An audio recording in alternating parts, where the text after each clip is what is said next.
Unsa may imong may istorya sa atong biyahe ganiha? Atong journey Oh.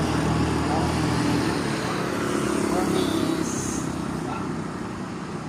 so enjoy and make happiness.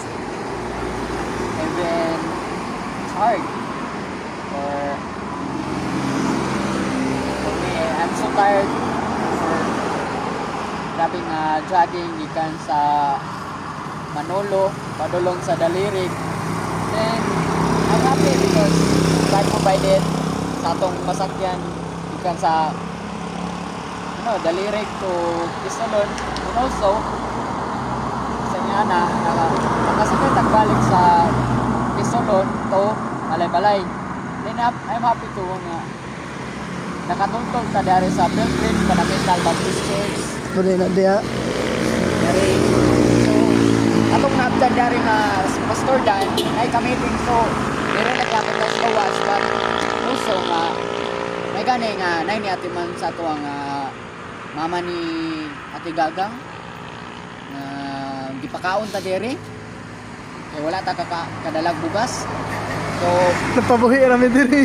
kami dari karong gabi una karong adlaw pero lain sa namo ang paulaw eh paulaw may karon na lang pagkuli namo. Ibulsa lang sa kaulaw. Uso na sa namo ang kaulaw dari and isa pa one thing na ugmaday mo na ang pagpanakat sa bukid Unsa day ta oras brother mula ka ugma? manglakot ta mga alas 3 sa kadlawon. So bana-bana nimo. Unsa ta oras makaabot ana? Nauna na to kung atong checking on makabot na tag alas 5. Alas 5. Alas 5. Grabe ba? Grabe. Yun na kakapoy gid mag-jogging. So kung baklayo na to basta makabot na to alas 6 o alas 7.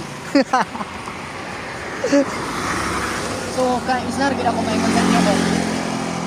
Kung mag-jogging mo, mag-workout mo, dapat ginanjin mo tapos isara last nga ako maingon wala na gid may kwarta. Ano gid? Di na mi mauli ugma. Oo, di na may makulog ya. Napa ko istorya brother. Unsa may experience nimo sa atong gisakyan ganiya? Atong gisakyan. Kakaguba-guba gyud. Bro nagpambot ba? Pwede. Ako, ang experience kanina nga, kukuhan, mabante. Atras. Ano siya, abanti unong. So,